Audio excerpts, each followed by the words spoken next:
On today's show, we find out how the Niners went on a 25-6 run to close out the Seahawks, if we should root for Dallas or Tampa Bay tonight, why the run game is crucial in the playoffs, and how Kyle Shanahan has done without Mike McDaniel. All that and plenty more. Remember, you can also listen to this podcast on Spotify and Apple or watch on YouTube. The links are in the description below. You're inside the Johnny Dell's Football Academy.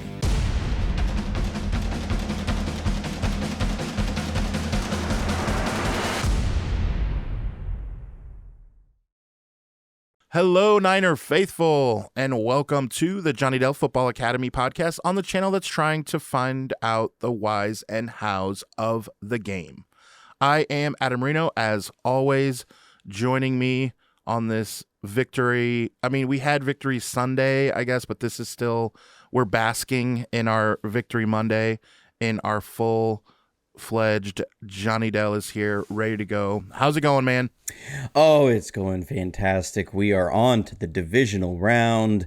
We still don't know who we're going to play. That is interesting. We had been talking about it. I had actually started watching a little bit of film on Minnesota just because I was trying to get ahead of things for this week with scouting and all that. And then Minnesota. It's all for naught. Minnesota was Minnesota. They were who we all thought they were during the season. We all felt like they were frauds. I mean, I know looking at this playoff matchup, you were looking at, okay, if we're facing Seattle, that's going to be our toughest test if it's Seattle and then Minnesota. You felt like we were just going to roll through Minnesota on our way to the NFC Championship game. So, and Minnesota proved they are who they are. And, man, what a way to end that game. 4th and 8. And he throws a 3-yard pass. In true Kirk Cousins. No, and here's the thing. That game was not Kirk Cousins' fault. When you look at what his numbers were and how he played as a whole, there's no way a human, if an alien from Mars would watch that game for the first time and we explained what football was, there's no way he would say, well, that was number 8's fault. But of course, because in prime time, he doesn't really get the job done. In playoffs, he doesn't get the job done.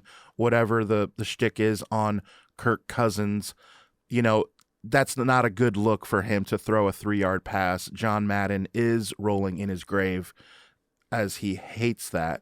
So let's also get to the around the league. Plenty of stuff to talk about.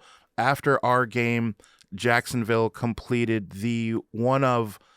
literally one of the wildest comebacks of all time.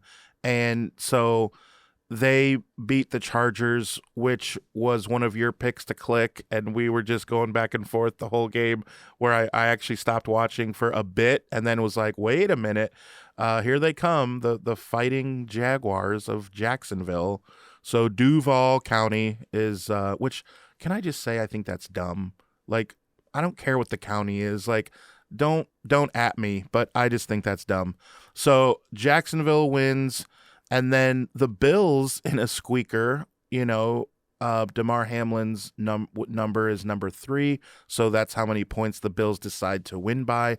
I don't know if that's what they were going for, because that's, probably not recommended. So the Bills are moving on to everyone's, that didn't shock anybody that they're moving on. But, of course, as we mentioned, the Giants did beat Minnesota, which now makes it tough for tonight is the game that we really need to watch and study.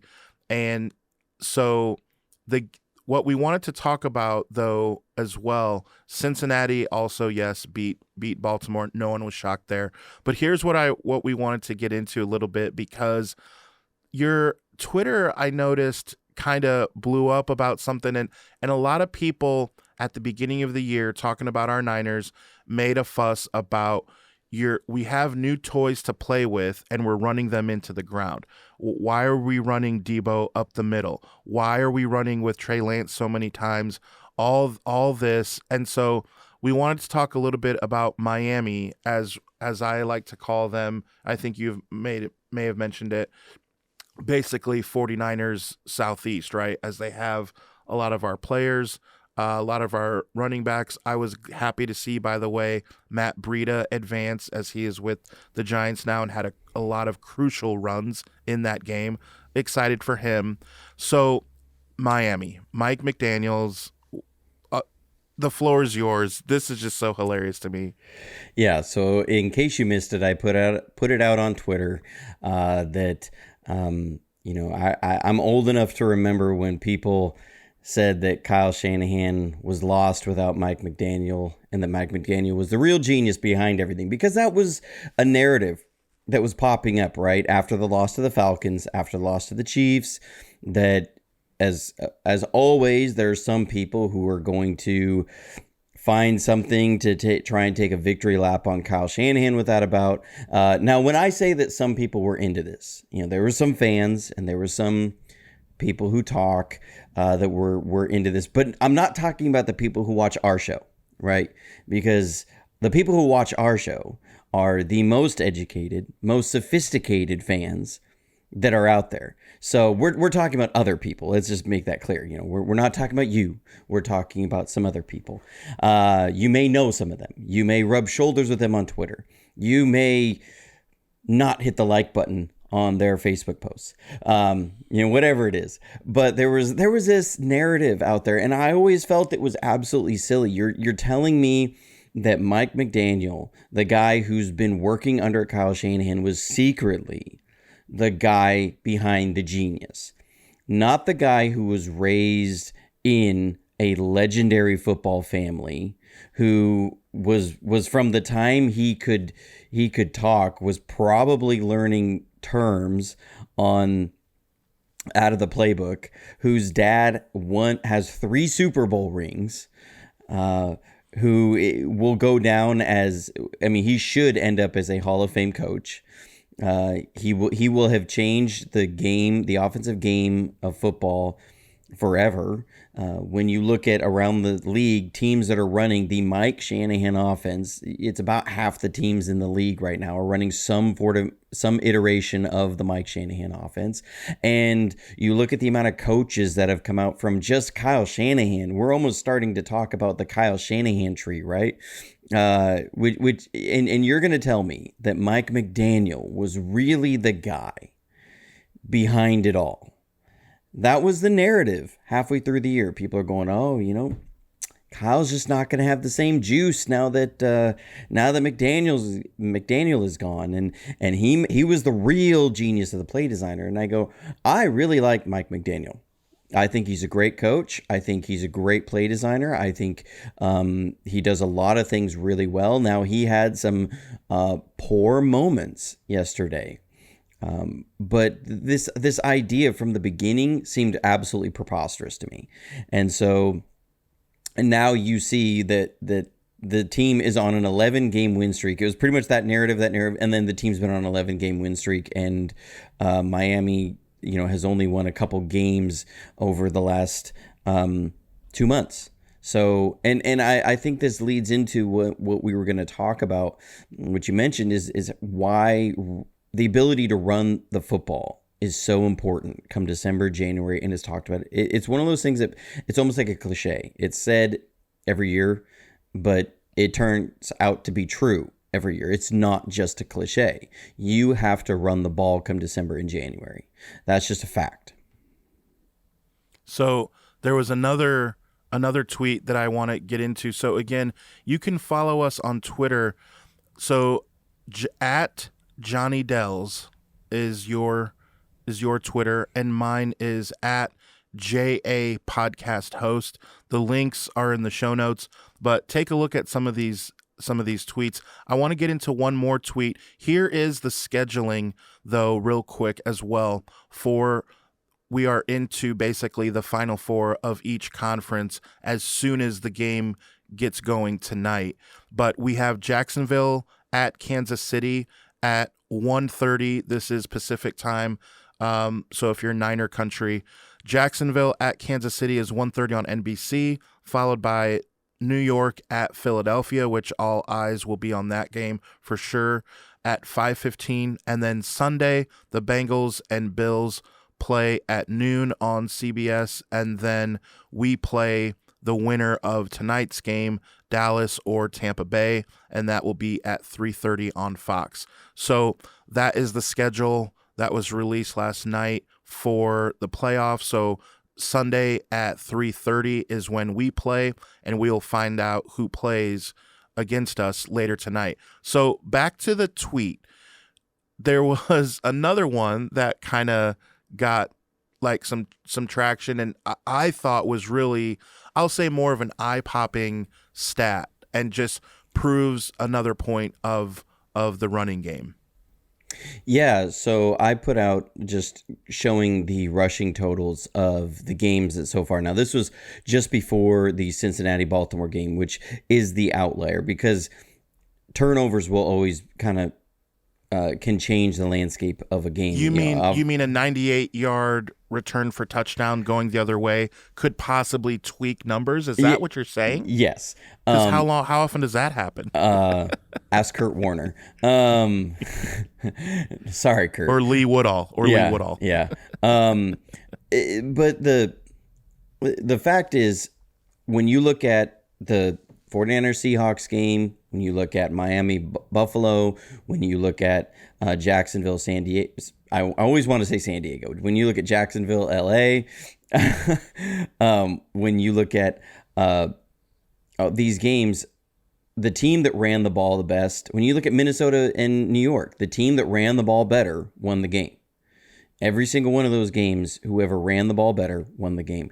That was my biggest frustration with Mike McDaniel against Buffalo, was why aren't you running the ball more? You have a third string quarterback who's not Brock Purdy. So let's just, say that, because, you could say, well, we have a third string quarterback. Well, very few teams have a third string quarterback who can do what Brock Purdy has done. And I would say no other team has a third string quarterback that could do what Brock Purdy is doing. But you have a third string quarterback and you're dropping back 50 times in a game. 50 times. This is not Tom Brady out there. Okay. He was completing just over 33% of his passes. That was the entire game. That completion percentage never really, it would go up a little bit when he completed a pass, and then it would just come back to the mean when it would be an incomplete. You're facing Buffalo, a team that you're trying to keep from having opportunities. Josh Allen gave you an opportunity to be in that game with 3 turnovers.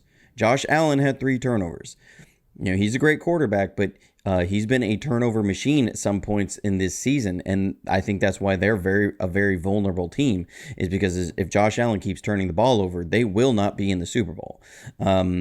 But you look at that, and we were texting about this. Like, I'm going, why is Josh McDaniels not running the ball more? Why aren't you seeing some things like what Kyle Shanahan was doing with Debo? I think somebody had put out that I won't name names out on Twitter about how now that Debo wasn't working in the backfield as running back anymore, what next genius idea is Kyle gonna come up with? Or was that Mike McDaniel who came up with that? Somebody had put that out there, and I go, okay, well, if that was Mike McDaniel, why aren't we seeing Tyreek Hill in the backfield or something? Why if it's just about that Raheem Mostert was out, why wasn't McDaniel doing something like Kyle Shanahan did with Debo and saying, I'm going to manufacture a running game? They had no running game. They were relying upon a third string quarterback dropping back 50 times. We have not even asked Brock Purdy to drop back 30 times. Okay? That's one of the reasons why Brock Purdy has been able to be as successful as he has and kind of come into the game the way he has, because we're not saying, here, kid, you don't have a ton of experience in the NFL, try and be a Tom Brady. That's insane to me. I don't understand why it was, we're going to just drop back and drop back and drop back and drop back when you're completing 33% of your passes against Buffalo. I don't get it.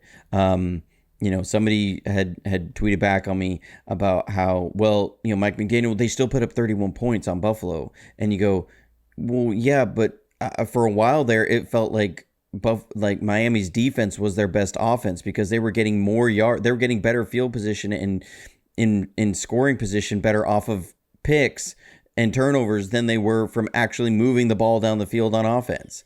I kept sitting there going, they just really need another pick to get into a good field position because their offense can't get them there. You just see the importance of running the ball. The New York Giants, they ran the ball. You talked about Matt Breida and Saquon Barkley. They had a 1-2 punch, and they even ran Daniel Jones a few times. They ran the ball on Minnesota. And Minnesota is an interesting team going forward because they're in a tough spot. They're not young enough to really look like they have a wide open Super Bowl window in a number of areas. They're not drafting high enough to replace a lot of those guys. They don't have a lot of cap space to be able to go out in free agency and get somebody to get them over the hump. What is Minnesota going forward? That's going to be an interesting thing. I think they were punching above their weight this year. I think they were really an 8-8 team that ended up having some things go their way. But you saw that they could not establish the run game. Seattle, the reason why the game was close in the first half was because they were running the ball. They were running the ball well. That was what was frustrating. You kept seeing 4, 5, 6 yard runs, and that's what made them have the ability to convert third downs when they were one of the worst third down completion teams in the league this year. But they were still able to get enough in the run game. You saw, but we blew everybody away with our rushing totals. Everybody. There's not a team out there that really came close to San Francisco as far as the rushing totals. And you're seeing why this team is so scary. It's also why I do, the matchup of San Francisco and Philadelphia is interesting because they're both built around running the ball. People can say, well, Philadelphia has this. Okay. They still run the ball very, very well. And they have a very good defense. So that will I don't see any other path to the NFC Championship game other than Philadelphia and San Francisco. I don't think there's anybody that is as close. And what was really amazing watching the playoff games this weekend is even when you're looking at Buffalo, when you're looking at Cincinnati, and you're seeing them go toe to toe with teams that they should have outclassed. San Francisco was in the same situation with Seattle for one half and then ran away. Right? Like just ran away with it. That you really start going, yeah, this isn't just fan bias.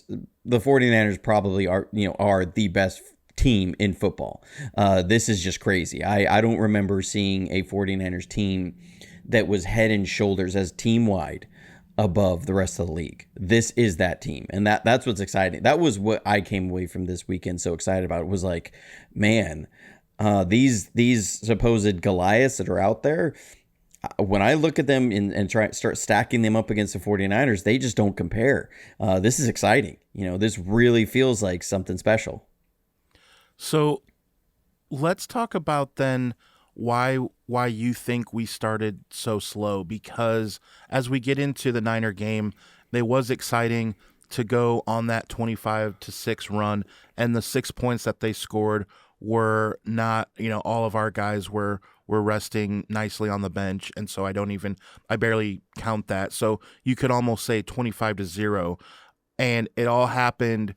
We would all say, I think right now, as soon as they went after Debo's leg, right? I mean, at that point, you saw even Shanahan on the field. You saw, and there's that video of him rubbing up against the players and hitting their shoulder pads and just walking right through them. And they're like, dude, what are you doing here? Like, I love that. And so as all fans do, I'm sure of the Niners, we love to see that.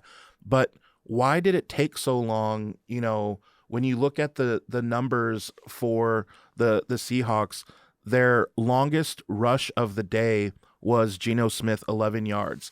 They didn't, Walker had 63 yards total rushing. They did rush the ball a little bit too much for our liking as far as like the 6 yard gains here or the 4 yard gains. Is that why you think it took us so long? We were losing at halftime, man. We were losing at halftime. I know a bonehead play to get that field goal, which we were just beside ourselves texting each other on that as well. But what were some other keys of why it took us a while? Well, remember also that Seattle had one more possession than we did in the first half because they started out with the ball and they ended with the ball. So that means they have one more possession than we had in the half. And that was the difference. You're talking about an absolutely bonehead play. You gave them 15 yards, and then they hit a 56-yard field goal. I mean, I'm sorry, he's not hitting a 71-yard field goal. That play gave them the lead. That was the difference in the lead in the first half, but still was a close game. I mean, you're still talking 14-16. That's not something we should feel really comfortable about. And so, it's one that I go, it was really about the run defense. Now, yes, they had the big play to DK Metcalf. He hits a big go route down the sideline. This is the third time playing DK, and he hadn't hit that yet. You knew they were going to hit that at least some point. You play 3 games against Seattle. At least once, they're going to hit that shot to DK. They take that shot to DK as much as, the only other team I think that maybe takes that shot as much as Seattle is Philadelphia with A.J. Brown. Because you're talking about 2 of the most physically imposing wide receivers in the league, as far as just blazing speed, huge size. I mean, they both remind you of Terrell Owens a little bit. So, I think expecting Charvarius Ward to shut him down on his favorite and best route, 3 straight games is not expecting too much. So, they hit that.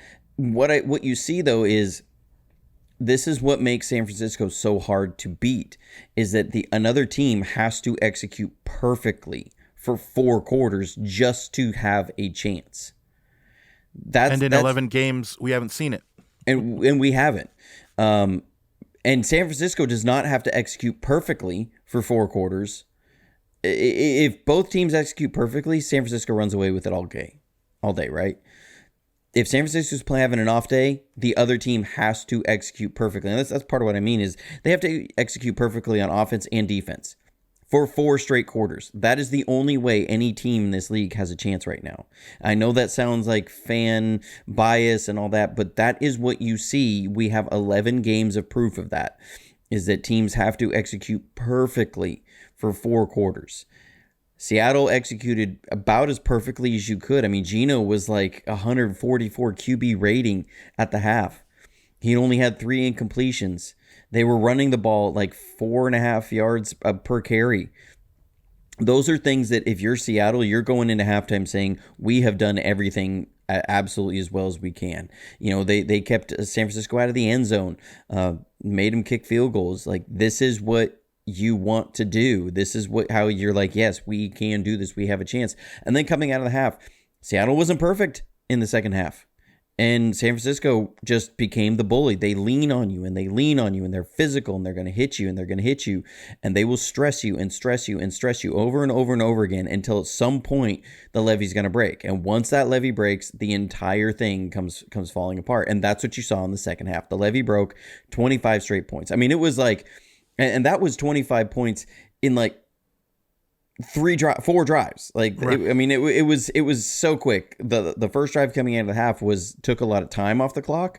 But it was like score, and then get the ball back, score, then get the ball back, score, then get the ball back, kick a field goal, and then we're resting starters. Like that. It was so over. quick. It was over so quick. What it was. It was over so quick. I mean, once you had Omenahu get that strip sack, it was done. It was over. You felt like that Seattle, the moment they made any mistake, they were done. That was just what it was. And that's exactly what happened. And that's why you saw the frustration on yanking on Debo's ankle, is because they knew they missed their chance. That they knew they had to be perfect for 4 straight quarters. That's what that tells me, is when you have that level of frustration, when the game is still close, and you're acting like that, because that says that they talked about that as a team, that this San Francisco team is the best team in football. We have to be perfect for 4 quarters. They knew they weren't. They knew their season was already done. They were acting in frustration. That is another team seeing the same thing. No question. Now, I want to ask you, who do you think has the potential, the best potential to play us the best for 4 quarters? Is it Dallas or is it Tampa Bay? See, that's an interesting conversation because when we say potential, Dak has been a good quarterback at times in his career. Nate, we could almost say very, very good quarterback at times in his career. What about Dak this season? And lately? What about lately? And Dak lately has been a turnover machine.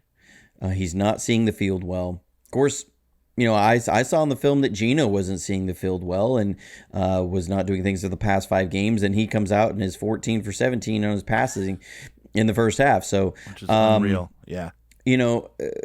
When you look at Dallas as a team, they have more talent across the board. I'm not sure they actually have a more talented defense. I think that Tampa Bay has been underwhelming on defense. They have more talent than what they've played to. I think they've been struggling with that because their offense has not been a ball control offense. I think that's been part of why their defense has struggled this year. Dallas is the deeper team.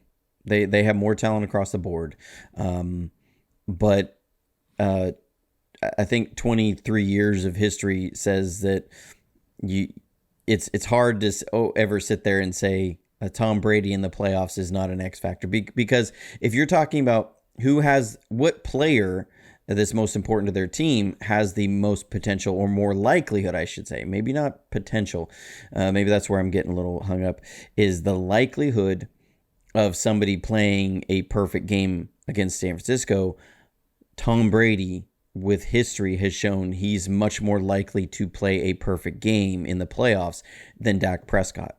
And I think that's where this conversation really goes around, is if both quarterbacks perform equally, you're taking Dallas. The Dallas has the better chance of coming through. If we're talking about who has the better chance of being perfect against the 49ers, that's going to be Tom Brady. Now, we just steamrolled the Buccaneers not very long ago. Can we do it again? It's Tom Brady, but you really start to wonder, is Father Time catching up with Tom Brady? It has to happen eventually. It has to. I mean, right. It comes for all of us, and so when is it coming for him? Is he just like drinking magical water from an Inuit somewhere that is given it to him? I mean, what is? Yeah, like when he moved to Florida. He moved to Florida. That's where the Fountain of Youth is, right? More like that's where all the nursing homes are. I mean, he's going to go from football to a nursing home. It's what's going to happen. He's going to play so long. It's going to be from football to a nursing home. But I think. Either one, I don't see them facing up against the 49ers. I think we can shut either of them down. I think Dallas has more potential to be more explosive on offense because I think they have some players, they have more speed on offense than Tampa Bay does. Tampa Bay has some very good players, but they don't have that breakaway speed. If they're not going to be the team that if they catch a pass, a deep over route that could go for 80 yards. Dallas has that ability. They have players that can do that.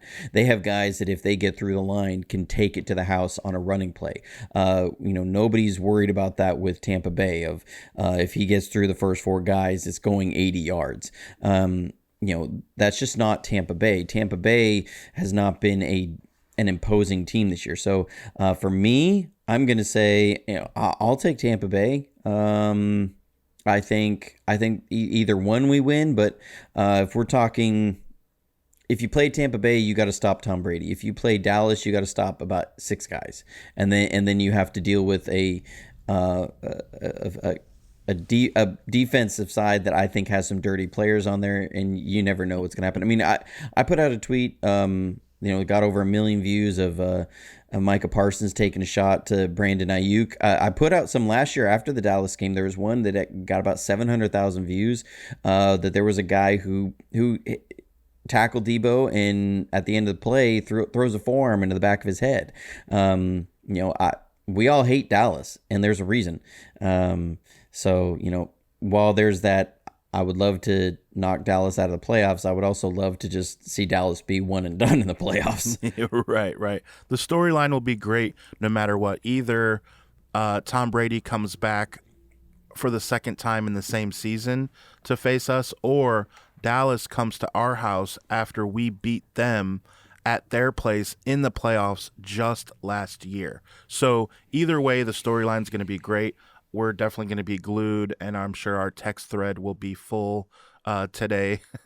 So I also want to get into our mailbag because this was very, very interesting. And here's the caveat as I as I read this, because I love that he says, this is Thomas Latrell, and he says, edit this any way you need to.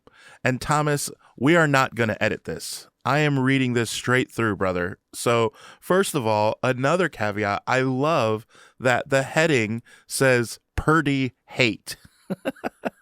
So here we go.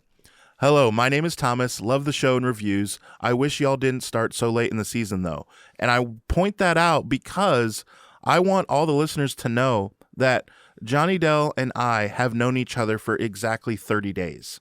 Okay, so I have a podcast production company, and I reached out to him about this project. I love his content. I am a true fan. And so that's the reason why we have not started this earlier. All right, so let's throw that out there. We started this within a month, okay? So we appreciate all the positive feedback because this was thrown together very quickly. So I will say that first. All right, he goes on to say, I am not sold on Brock Purdy as of right now. I see Jimmy plus, maybe. 49ers need better than a Jimmy plus, to get back to the promised land.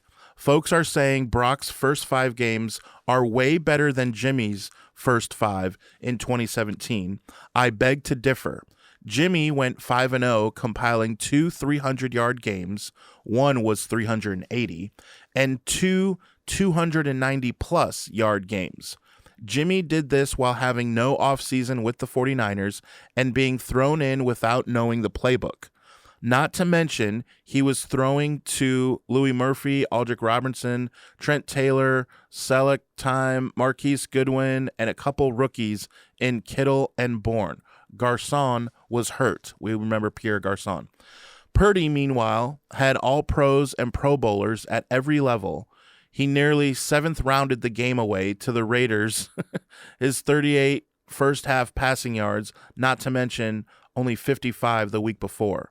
That weak arm throw to Kittle that resulted in a pick was just like a certain throw some rookie last year put on the money to Debo against the Texans, lest we forget.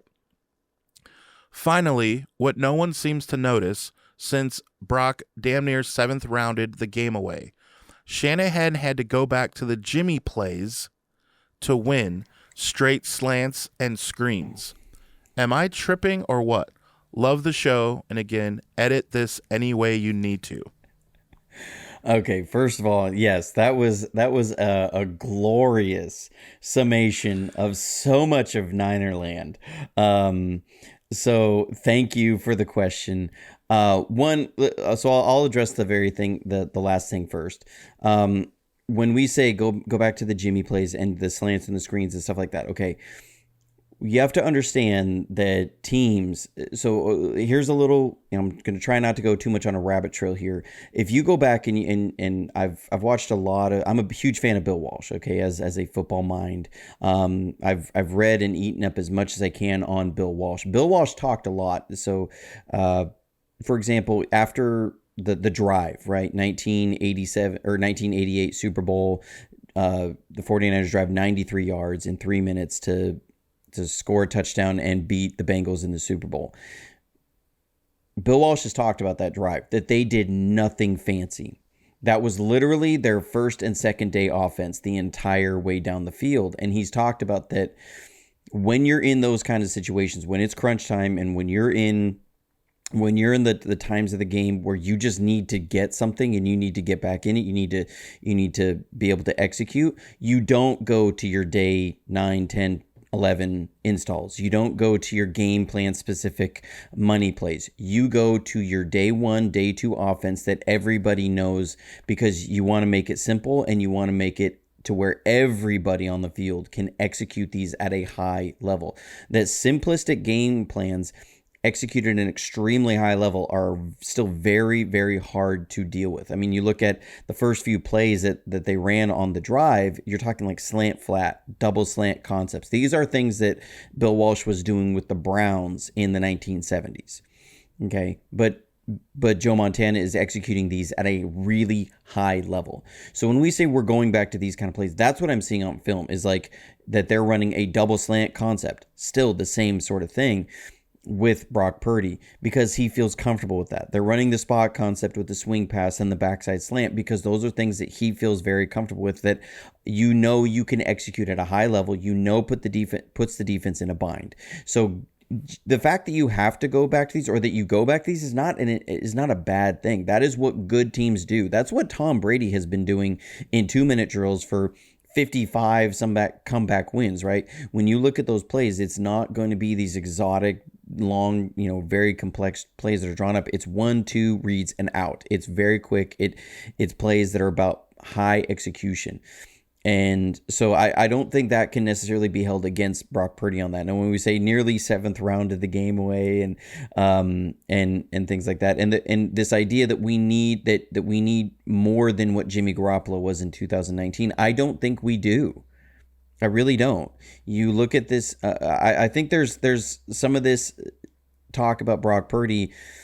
The quarterback situation with the 49ers is so convoluted. Because there's so much history of emotion and feelings and takes that are all meshed up into one. Is that you have the Jimmy is really good 2017, right? The 5 games. And yes, those were some of the best games, especially considering what we had recently had at the quarterback position for years. You're talking that if we ever had a 300-yard game from a quarterback, we were like, he's the savior, he's the guy, right? Like, I remember it would be during Alex Smith's time, you never saw a 300-yard game. It was like, once every 15, 16 games, you might get a 300-yard game out of Alex Smith. And here Jimmy was flinging the ball around, and we're getting all these yards, and we're winning, right? And yes, he's throwing to a bunch of no-namers. And Jimmy gets a huge contract. And then all of a sudden the expectations really rise. Jimmy gets hurt. Jimmy is still pretty limited as far as with the knee and everything for much of the first half of the 2019 season. And then we get Emmanuel Sanders, and the offense starts looking better, and we get into the playoffs, and all of a sudden we're not throwing the ball at all. And then we get into the Super Bowl, and people remember the last 7 minutes of the Super Bowl because that looked so bad on offense, right? They forget that Jimmy was like 20 of 22 or something like that, or 18 of 22, I think was what it was up to that point, for over 12 yards per attempt. And it was like Kyle Shanahan said, he was on his way to being Super Bowl MVP. And then everything falls apart, and he misses the deep post to Emmanuel Sanders. Okay, that one throw changes Jimmy's entire career and changes the entire fan perception of him. I'm of the perception that I don't ever think one throw should ever define somebody's career. But that's what that play is for a lot of fans. And so there's a perception on Jimmy that Jimmy is this, and there's so many superlatives and takes, and then there's arguing that goes back and forth, and emotions get put into it. And so now there becomes Jimmy is no longer really Jimmy as the quarterback. Jimmy is almost a philosophical idea, right? And so Jimmy is this thing that we argue about. And we go through 2020, he's hurt all year. And that then justifies the I'm ready to move on from Jimmy. Because, when a 49ers quarterback loses a Super Bowl, they are cast into the abyss. They are never to be spoken of again. We are moving on from you. You are not supposed to be here, or if Super Bowl or championship game. I mean, that's just how 49ers fans are. And so you have that, and now we have Trey Lance come in. And we want Trey Lance to be Josh Allen. We want Trey Lance to be Justin Herbert. So there's this projection. We see these guys, and we're thinking if we have him, we win every Super Bowl from here on out. And so we see the Trey Lance, and what's fascinating about the Trey Lance thing is that it's again become so polarized because you have he's going to be Josh Allen, he's going to be Justin Herbert, so therefore that is fact, and anybody who disagrees with me is hating on Trey Lance, and then you have people who sit there and purposely hate on Trey Lance because they want to shove it in the face of people who have said that Trey is all of this and more. And Jimmy is so terrible, and it's become this Jimmy Trey thing, and it's bleeding over into Brock Purdy, because anything we see that reminds people of Jimmy Garoppolo ends up becoming, well, now it's and now it's becoming this Purdy or Lance thing, and because you've had all of this convoluted mess together, it to me it muddies the water so much. I think we need to stop with the Trey Lance, Josh Allen comparisons. Trey Lance will be Trey Lance. I've been saying this since he was drafted. Trey Lance will be Trey Lance. He has his own ceiling. He needs to be his own player. He needs to be a great player in Kyle Shanahan's system. We don't need Trey Lance to be Josh Allen in Kyle Shanahan's system. We need Trey Lance to be who they think Trey Lance can be in Kyle Shanahan's system. We need Brock Purdy to be who Brock Purdy could be in Kyle Shanahan's system. We're seeing what Brock Purdy can do in Kyle Shanahan's system. Now, yes, he's surrounded by a ton of talent. This is still not normal for a 7th-round rookie to be. There was multiple teams that started backup quarterbacks in the playoffs this weekend. None of them looked anywhere close to what the 49ers did with Brock Purdy. None of them even looked nearly as close to Brock Purdy. So, whether we can say that it's just because of all the success around him, that's what people were saying about Tom Brady for years. Okay, I'm not saying Brock Purdy's Tom Brady, but it was always the Patriots are stacked. They have the greatest head coach of all time. They have all of these playmakers all over the field, but Tom just kept winning and kept winning and kept winning. And then when Tom's playmakers disappeared, people were saying, well, Tom's time is done. I remember that was a conversation 2017, 2018, that it was, well, Tom's over. Tom's done for because he doesn't have the playmakers he had. Father Time started to catch up, and then he goes somewhere else. They have lots of playmakers, and he wins the Super Bowl. We can't ever hold it against a quarterback that they have a lot of playmakers around them. We can't hold it against a quarterback that they have a good head coach system around them. So for me, we can say, yes, Brock Purdy, this and that. What Brock Purdy has done is exceptional as a rookie. If he continues playing the way he has, the team does not need him to be Jimmy Plus. They need him to be what he has been, and we will win out the rest of the season. So, that's my take on it. That's how I feel about it. Totally agree, and I don't think I'll always agree with you when it comes to talking about the quarterback, but this truly is right on. And at some point, you just have to say, as a Niner fan, we would like to root for whoever is under center, that they will do well and that they will put our team in a position to win alongside our amazing defense, right? I mean, at the end of the day, that's what I want to see, and I agree. I am very excited to see the breakdown of the throw to Ayuk that he went and apologized for dropping that, because I think that shows what Brock Purdy can do. And I think that, this show is not for just the average fan. It's for the fans that are a little bit more diehard and looking for something more. That's what our niche is here. And I think when you see that breakdown in the video that he'll release here soon, you will see that this guy is just next level. Guys, the film doesn't lie. He just is. He's not maybe he's not Tom Brady, as we mentioned, but he is next level, and you will see that in the film breakdown, and that's what I'm excited for. So we will see you again later this week. We will go over what our projections are based on who we play. As of right now, we don't know who that is. So we will see you soon. So stay faithful. And as always, go Niners.